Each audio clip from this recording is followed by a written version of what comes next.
மத்தேயு சுவிசேஷம் 24ஆம் அதிகாரம் 25வது வசனம். இதோ முன்னதாக உங்களுக்கு அறிவித்திருக்கிறேன். ஏதோ சில காரியங்களை இயேசு சொல்லிவிட்டு சீஷர்களை பார்த்து சொல்கிறாரு, நான் இதை உங்களுக்கு முன்பதாகவே சொல்லியிருக்கிறேன் அப்படின்னு சொல்கிறார். இந்த முன்பதாகவே சொல்கிறது எதற்காக அப்படின்னு கேட்டிங்கன்னு சொன்னால், எச்சரிக்கை அடைவதற்கு. ஒரு காரியத்தை முன்பதாகவே, நம்ம ஆண்டவரை பொறுத்த வரைக்கும் ஒரு விசேஷம் உண்டு. அவர் எந்த ஒரு காரியத்தையும் முன்பதாகவே நமக்கு சொல்லுவார். எந்த ஒரு காரியத்தையும் முன்பதாகவே சொல்லிட்டு தான் செய்வார். சொல்லிட்டு அவரை மாதிரி செய்கிற ஒரு தேவன் உலகத்தில் வேறு யாருமே கிடையாது. சீஷர்கள் இருந்த காலத்துலலாம் நிறைய காரியங்களை சொல்லிவிட்டு அவர் திருப்பி திருப்பி சொல்வார், இதை நான் உங்களுக்கு முன்பே சொல்லவில்லையா, இப்படி நடக்கும் என்று உங்களுக்கு அறிவிக்கவில்லையா அப்படிம்பார். அவர் மரித்து உயிர் தெழுறது கூட ஒரு விஷயம் கூட்டிகிட்டு போய் என்ன பண்ணுவார், மருவ மலையில் அவங்களுக்கு காட்டுவார். உயிர் தெழுந்த பிறகு நான் எப்படி இருப்பேன், இப்படி தான் இருப்பேன்னு சொல்லி. அதாவது உயிர் தெழுந்த பிறகு அவர்கள் தடுமாறக்கூடாது அப்படிங்கிறதற்கு முன்பதாகவே ஒவ்வொரு காரியத்தையும் ஆண்டவர் நமக்கு முன்பதாகவே சொல்லுகிறார், எச்சரிப்பு கொடுக்கிறார். அதற்கு காரணம் அவர் நம்மேல் வைத்ததான ஒரு அன்பு.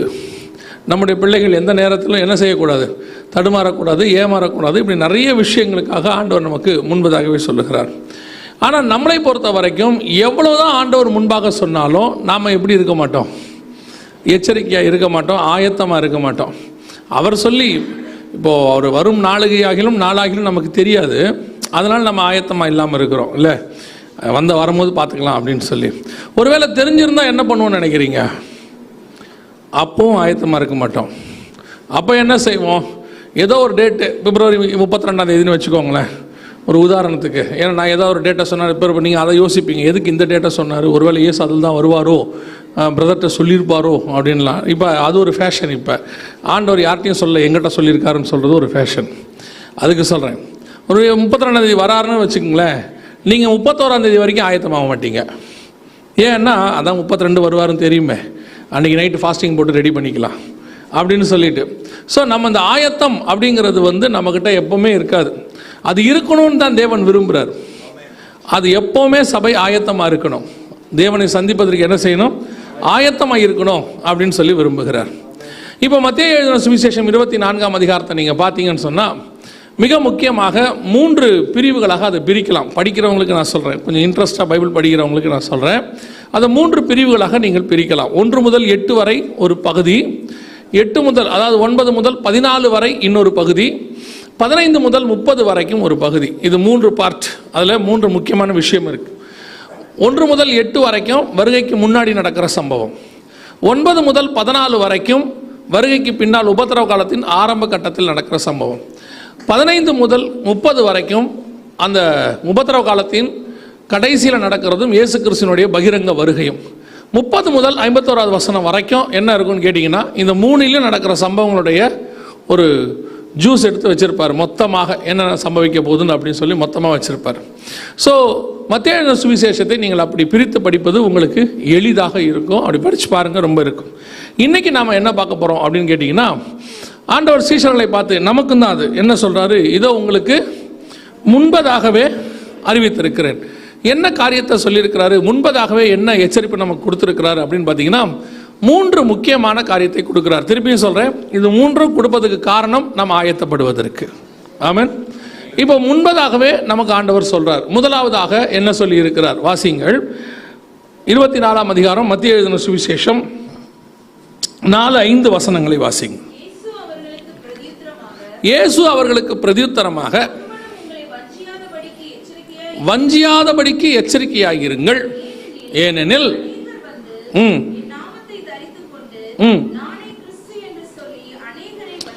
இது முதலாவதாக, ஒருவரும் உங்களை வஞ்சியாதபடிக்கு எச்சரிக்கையாயிருங்கள். இது முதலாவது சபைக்கு கர்த்தர் கொடுக்கிறதான ஒரு எச்சரிப்பு. எச்சரிக்கையாயிருங்கள். என்ன காரணம் அப்படின்னு கேட்டிங்கன்னா, கடைசி காலத்தில் சபையை வஞ்சிக்கிற காரியங்கள் நடக்கும்.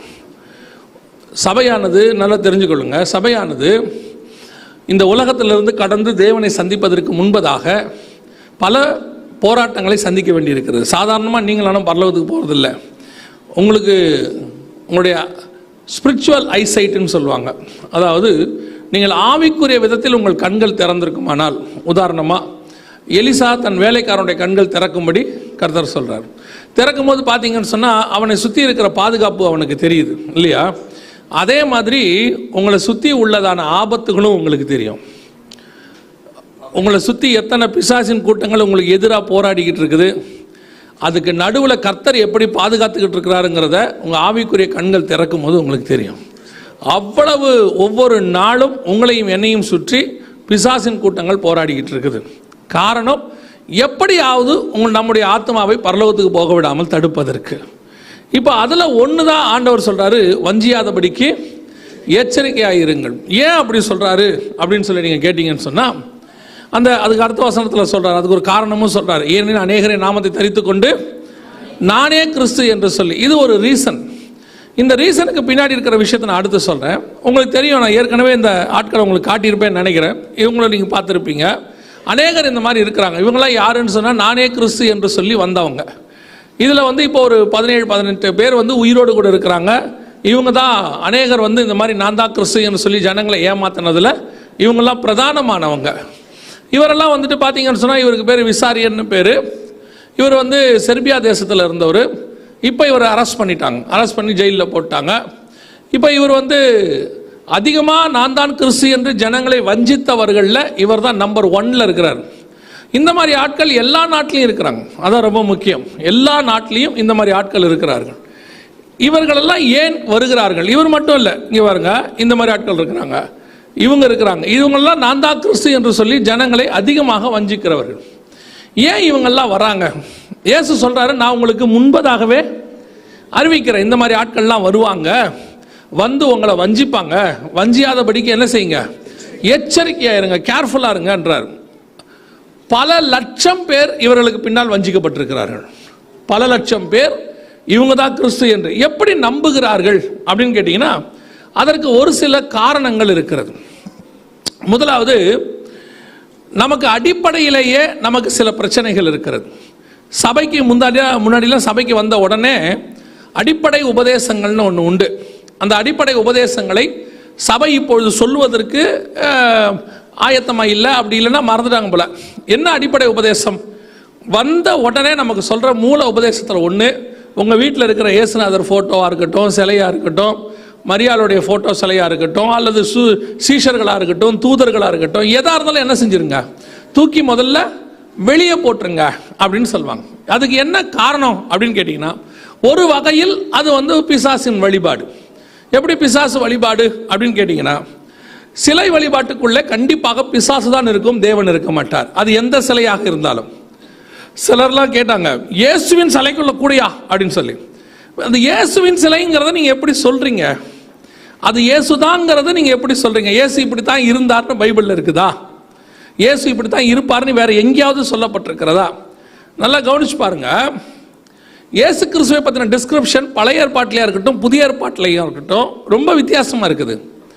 பழைய ஏற்பாட்டில் நீங்கள் பார்க்கும் பொழுது உன்னத பாட்டு சொல்லுகிறது, அவர் 10,000 பேர்களிலே சிறந்தவர், அவருடைய கண்கள் பாலிலே கழுவப்பட்ட நதிக்கரையோரத்தில் தங்குகிற புறா கண்களுக்கு ஒப்பாய் இருக்கிறது அப்படின்னு இருக்கு. அதுவே அப்படியே ஏசாயால வாசிக்கும் போது அவருக்கு விரும்பத்தக்க ரூபம் இல்லாது இருந்தது அப்படின்னு இருக்கு. அதோட அர்த்தம் என்ன? அவருடைய ஸ்பிரிச்சுவல் காரியம் அப்படி இருக்கு. அதே நேரத்தில் அவர் நமக்காக பாடு சகித்து சிலுவையில் தொங்கும் போது விரும்பத்தக்க ரூபம் இல்லாது இருந்தது. சரி, இயேசு எப்படி தான் இருப்பார் அப்படின்னு எடுத்துக்கிட்டீங்கன்னா, உயிர்த்தெழுந்த பிறகு இயேசு எப்படி இருக்கிறாரு? மறுரூபமாகி நிற்கிறார். கல்லறை பக்கத்தில் நிற்கும் போது மகதலேனா மரியாள் வராங்க. அவங்க அவரை என்ன நினைச்சாங்க? தோட்டக்காரர் நினைச்சாங்க. எம்மாவூர் சீஷரோட பேசிக்கிட்டு இருக்கும்போது அவர் யாரோ 3வது மனுஷன் நினைக்கிறாங்க. என்ன காரணம் அப்படின்னா, இயேசு மறுரூபம் ஆகிட்டார். மறுரூபமாகி அவர் ஹெவன் பாடிக்கு போயிட்டார். அதோடைய அமைப்புக்குள்ள அவர் போயிட்டார். இப்போ இன்னும் நாம எதை பிடிச்சிக்கிட்டு இருக்கிறோம்? இயேசு இப்படி தான் இருப்பார், இயேசு அப்படி தான் இருப்பார். நான் சொல்கிறேன், இப்படிப்பட்ட காரியங்கள் உங்கள் வீட்டில் இருப்பது ஒரு வகையில் உங்கள் ஆசீர்வாதத்துக்கு அது கேடு, ஒரு வகையில் அது சாபத்தை கூட கொண்டு வரும். இப்படிப்பட்ட காரியங்களை தயவு செய்து எடுத்து என்ன செஞ்சிருங்க? வெளியே போட்டுருங்க. ஈரோட்டு பக்கத்தில் ஒரு ஊழியரோடு கூட நான் போயிருந்த போது அந்த வீட்டில் அவர் ஜெபம் பண்ண கூப்பிட்டுருந்தாங்க. ஜெபிக்க ஆரம்பித்த போது அவர் வீட்டில் வேலை பார்த்து கொண்டிருந்த ஒரு சிறு பிள்ளை, அதுக்கு ஒரு 15 வயசு இருக்கும். திடீரென்று அதற்குள்ளே பிசாசு பிடித்து ஆட ஆரம்பித்தது. அது அப்படியே ஆடி நேராக, அப்புறம் அதை ஆட ஆரம்பித்தோடனே அந்த ஊழியக்காரர் அதுக்காக ஜெபம் பண்ணார். ஜெபிக்க ஆரம்பித்த உடனே அந்த பிசாசு நேராக அந்த பிள்ளை போய் ஒரு அந்தோனியார் ஃபோட்டோக்கு மேலே கை வச்சுட்டு படுத்துச்சு. படுக்கும்போது பார்த்தீங்கன்னா பாம்பின் வடிவில் போய் படுத்துச்சு. அதற்கு பிறகு அது விடுதலையாக்கப்பட்டது.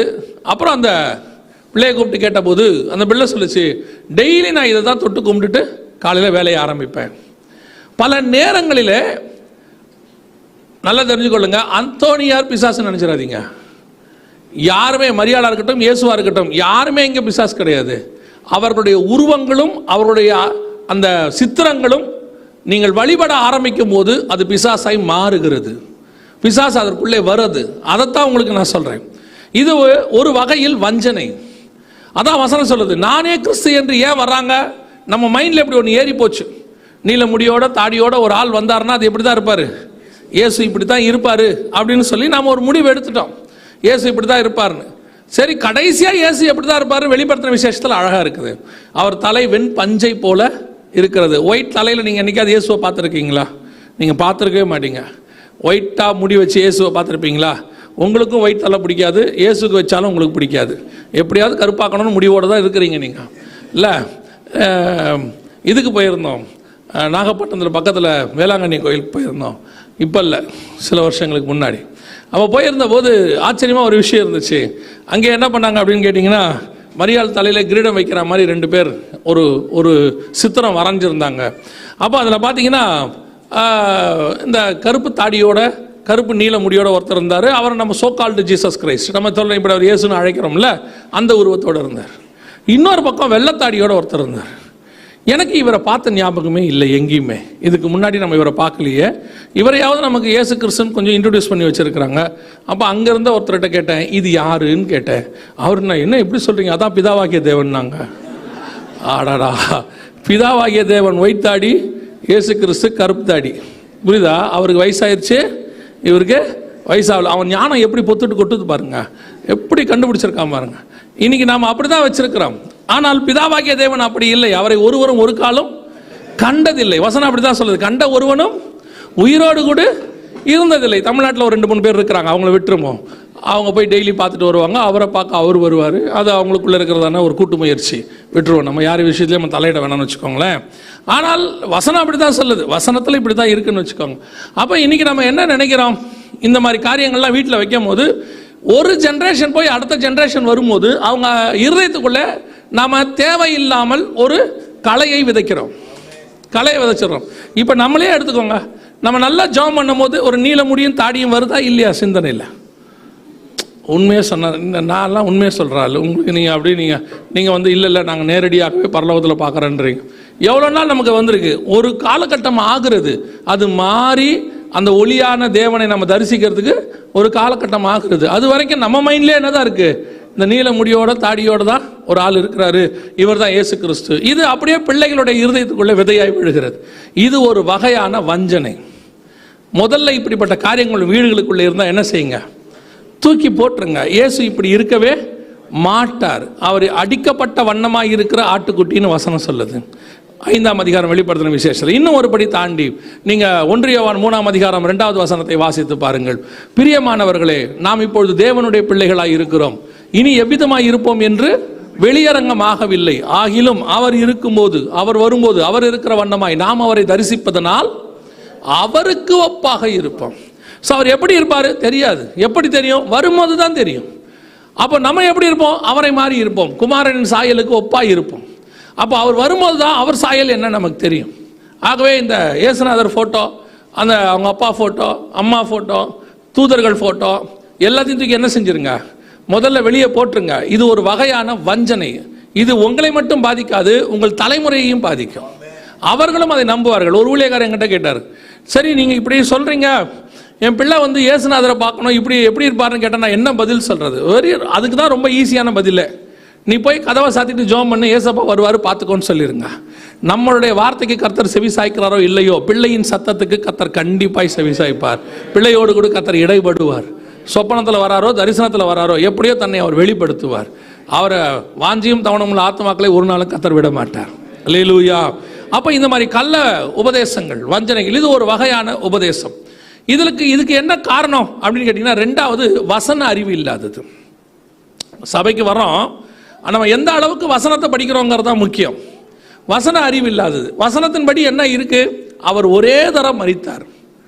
நான் சொல்றது புரியுதா? அவர் ஒரே தரம் மரித்தார், பின்பு நீதியுள்ள நியாயாதிபதியாய் மாம்சத்தில் ஒரு தடவை தான் வந்தார், மரித்தார். இனி அவர் ஆவியில தான் வெளிப்பட போகிறார். அப்போ இனிமேட்டு இயேசு மாம்சத்தில் என்ன செய்ய மாட்டார்? வர மாட்டார். அவ்வளோதான், முடிஞ்சிருச்சு.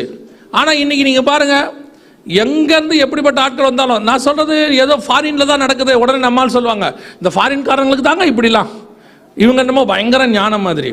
தமிழ்நாட்டில் இருந்தே 7-8 பேர் வந்திருக்கிறாங்க. இந்த மாதிரி அவங்களுக்கு பின்னாடியுமே நிறைய பேர் இருந்திருக்கிறாங்க. நானே கிறிஸ்து என்று சொல்லி தமிழ்நாட்டில் திருநெல்வேலியிலிருந்து நிறைய பேர் வந்திருக்கிறாங்க. அவங்களுக்கு பின்னாடியும் நிறைய பேர் போயிருக்கிறாங்க. வஞ்சிக்கப்பட்டவர்கள் 1000 கணக்கானவர்கள் உண்டு. 1980களில் 90களில் ரொம்ப கேர்ஃபுல்லாக இருந்து கொள்ளுங்க. இப்போ வந்திருக்கிறாங்க. நான் இது சொல்றதுக்கு இன்னொரு காரணமும் இருக்கு. இப்போ கடைசி காலத்தில் சர்ச் ஆஃப் அல்மைட்டி காட்னு சொல்லி ஒருத்தர் வந்திருக்கிறாங்க. இவங்க பெண் இயேசு, இயேசு பெண் வடிவில் திருப்பி பிறந்திருக்கிறார் அப்படின்னு சொல்லி இப்போ இவங்க சைனாலேருந்து கொரியாவில் பேஸ் வச்சிருக்கிறாங்க. இப்போ நம்ம ஆட்களுக்கு இருக்கான் பாருங்க, தமிழ்நாட்டில் இருந்து எதையும் படித்தா அவனுக்கு ஒத்துக்க முடியாது. கொரியான்னு ஒன்று அவனுக்கு என்ன ஆகும் தெரியுமா? உடனே ஆவியில் புத்துக்கிட்டு வரும். கொரியா அப்படின்னு ஒரு எபிரேயம், அவ்வளோதான்.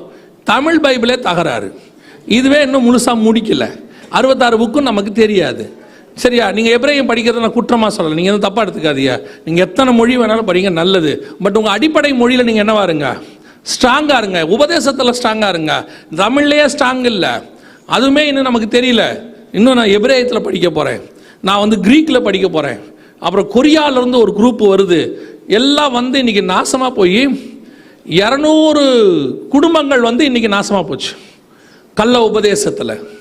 அப்படியே ஆன்லைன் பைபிள் ஸ்டடி, சபையில் பைபிள் ஸ்டடி வச்சா வர்றதில்லை.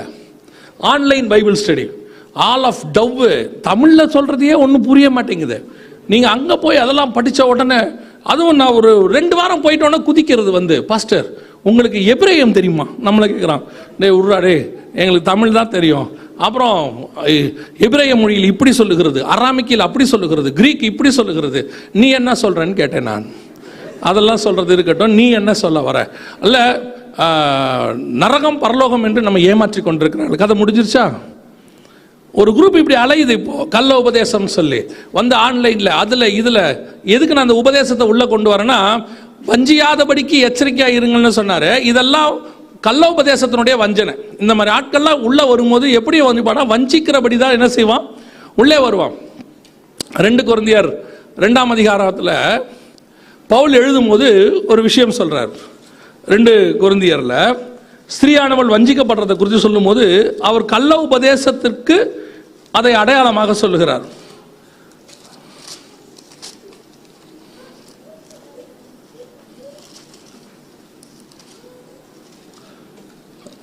ரெண்டு கொரிந்தியர் 2ஆம் அதிகாரம் 11வது வசனம் வாசிங்க பார்ப்போம். இல்லைம்மா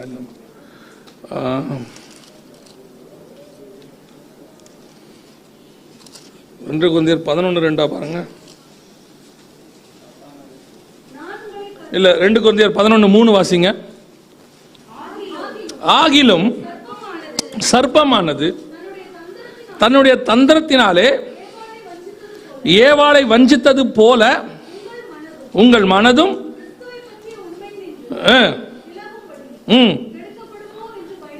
பவுல் சபையை பார்த்து எழுதுறார், கொரிந்தியரை பார்த்து பயந்து எழுதுறாரு. 2வது நிருபத்தில் எப்படி ஏவாள் உபதேசத்தினாலே வஞ்சிக்கப்பட்டாங்களோ அதே மாதிரி சபையும் வஞ்சிக்கப்படுமோ என்று நான் பயந்திருக்கிறேன். அந்த பயம்தான் இப்போ எங்களுக்கும் இருக்கு.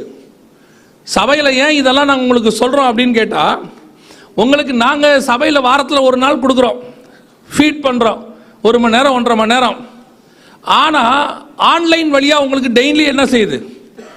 முந்தியாவது ஒரு சாப்பாடு தான் இருந்துச்சு. இப்போ இந்த ஹோட்டலுக்கெல்லாம் போனீங்கன்னா காம்போன்னு ஒன்று விற்கிறாங்க, பார்த்துருக்கீங்களா? கேள்விப்பட்டிருக்கீங்களா? காம்போ சாப்பாடு எல்லாமே இருக்கும். கொஞ்சம் ரைஸு, கொஞ்சம் சப்பாத்தி எல்லாம் வச்சுருப்பாங்க, மினி டிஃபன் காம்போ.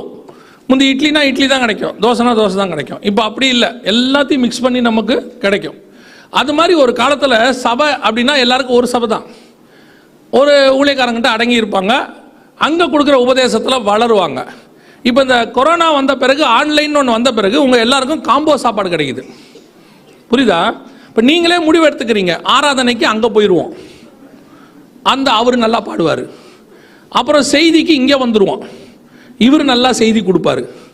தேசத்துக்காக அழுகிற ஜபத்துக்கு அண்ணங்கிட்ட போயிடுவோம், அண்ணன் நல்லா ஜெபம் பண்ணுவார். மிஷினரிக்கு ஜெபம் பண்ணோம்னா அந்த அண்ணங்கிட்ட போயிடுவோம். இப்போ கடைசி ஜபத்துக்கு இங்கே வந்துடுவோம், ஏன்னா பாஸ்டர் இங்கே பார்த்துக்கிட்டு இருப்பார். உங்களுக்கு இப்போ காம்போ சாப்பாடு ஆகி போச்சு. இப்போ பார்த்தீங்கன்னா அவன் அதான் நான் சொல்கிறேனே, ஒரு ஃபோனும் வைஃபை கனெக்ஷன் இருந்தால் போதும். இப்போ எல்லாரும் ஊழியக்காரன் ஆயிடுறான், அடிச்சு அவன் நவுத்தி விடுறான். எது நல்ல உபதேசம் எது கள்ள உபதேசம் உங்களுக்கும் தெரிய மாட்டேங்குது. வஞ்சிக்கும்படி தந்திரமா பிசாசு வீட்டுக்குள்ளே வருது, அதுவும் உங்களுக்கு தெரிய மாட்டேங்குது. வந்து உட்காந்து எதையாவது பேசும்போது நீங்கள் இருக்கீங்க பாருங்க, நாங்கள் உபதேசத்தை கொடுக்கறதுக்கு சபைக்கு வர சொன்னால் வரமாட்டியா, கள்ள உபதேசக்காரன் உட்காந்தானா அப்படியே ஆன்னு வாய் பொழுதுட்டு பார்க்குறியா. அதில் வேற எப்படி சொல்கிறீங்க தெரியுமா, அவர் எவ்வளவு சரளமாக வசனம் பேசுகிறாரு, அவன் பைபிள் படிக்கிறான். கள்ளோபதேசக்காரன் நல்ல பைபிள் படிக்கிறான், நல்ல உபதேசக்காரன் பைபிள் படிக்க மாட்டேங்கிறான். உட்காந்து அவன் ஆன்னு பேசுறத பார்க்குறிய.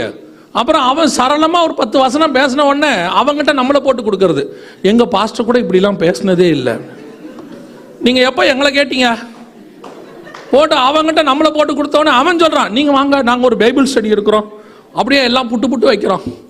ஒருத்தர் என்கிட்ட சொன்னார், அவர் நல்லா புட்டு புட்டு வைக்கிறாருங்கன்னாரு. அவர் கன்னியாகுமரிக்காரராக இருப்பார், நாங்கள் சென்னைக்காரங்க இட்லியாக தான் வைக்க முடியும். சும்மா அது புட்டு வைக்கிறாரு ஆப்பம் வைக்கிறாரு. எதுக்கு சொல்கிறேன், ஒரு கள்ள உபதேசத்தை வந்த உடனே அப்படியே அக்செப்டபிள், உடனே ஏற்றுக்கொண்டு சிறியானவள் வஞ்சிக்கப்பட்டது போல நல்ல உபதேசத்துக்கு செவி சாய்க்க மாட்டேங்கிறீங்க. அது எப்படி தான் ஏமாறுவின்னு தெரிய மாட்டேங்குது. அதில் ஒரு இப்படி ஆன உடனே ஒரு சில பாஸ்டர்ஸ்லாம் என்ன சொல்லிட்டாங்கன்னா, கள்ள உபதேசக்காரனை உங்கள் வீட்டுக்குள்ளே என்ன செய்யாதீங்க, ஏற்றாதிருங்கள். ஏன் ஏற்றாதிருங்கள், ஏன் ஏற்றக்கூடாது? அவன் ஒரு கள்ள உபதேசக்காரன், நீங்கள் நல்ல உபதேசக்காரங்க. அப்போ நீங்கள் அவனோட வசனத்தில் எப்படி இருக்கணும், ஸ்ட்ராங்காக தெளிவாக இருக்கணும். அவன் வந்த உடனே நம்ம ஒரு 2 ஆத்மா வருது இல்லை, அதை ரட்சிப்புக்கு நேரம் நடத்திட வேண்டாமா?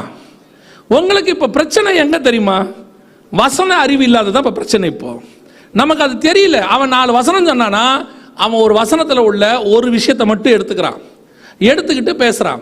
இப்போ நீங்கள் அந்த வசனத்தில் உள்ள இன்னொரு விஷயம் எதுன்னு உங்களுக்கு தெரிய மாட்டேங்குது.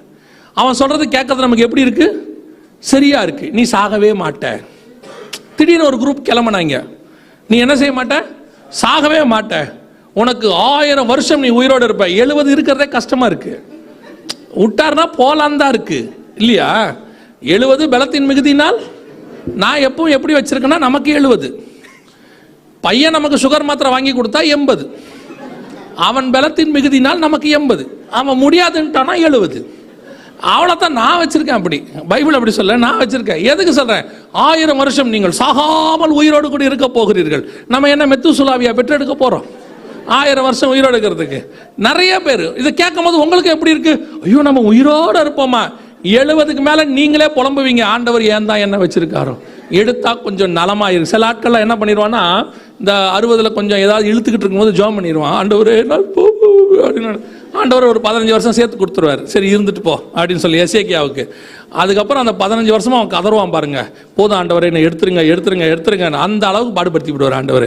கூப்பிடும் போதே போறதுதான் நல்லது இல்லை. எப்பவுமே சிலர்லாம் எங்க பாஸ்டர் எங்களுக்கு கொடுத்தாலே ஆட்சி நெஞ்சில் அடிச்சுக்கிட்டு அழுவான்.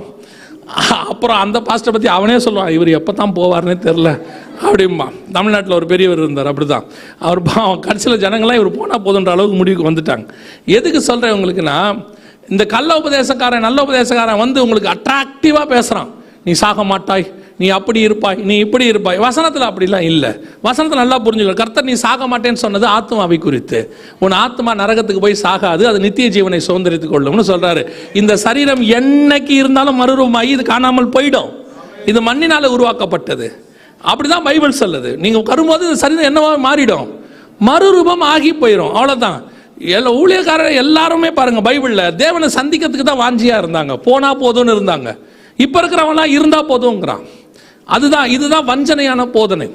வீடுகளுக்குள்ள இப்படிப்பட்டவர்கள் வரும்போது உங்களை அனுமதிக்க வேணான்னு சொல்லல, முதல்ல நீங்க என்ன ஆயிடுங்க, ஸ்ட்ராங் ஆயிருங்க. நீ பலப்பட்டு உன் சகோதரனை என்ன செய், பலப்படுத்து. நீங்க வசனத்துல ஸ்ட்ராங் ஆகணும். சும்மா இருக்க நேரத்தில் உட்காந்து இந்த போன் எப்படி நோன்றதை விட்டுட்டு கொஞ்சம் ஓரமா வச்சுட்டு பைபிள் வாசிங்க.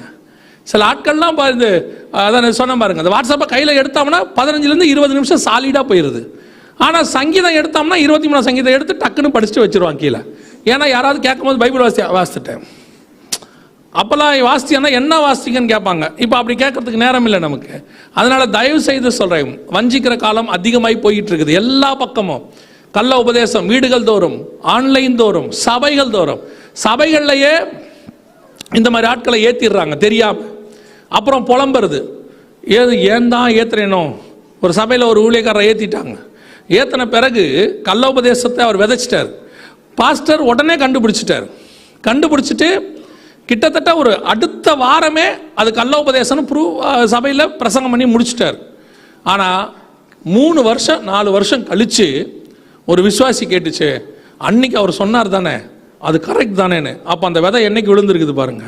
அந்த விதை எத்தனை வருஷமா சபைக்குள்ள இருக்குது? 3 வருஷமா இருக்குது. அதுக்கு தான் நான் திருப்பி சொல்றேன், சபைக்குள்ள கள்ள உபதேசம் வந்துருச்சுன்னா எடுக்கிறது கஷ்டம், வராதபடிக்கு தடுக்கிறது தான் சால சிறந்தது.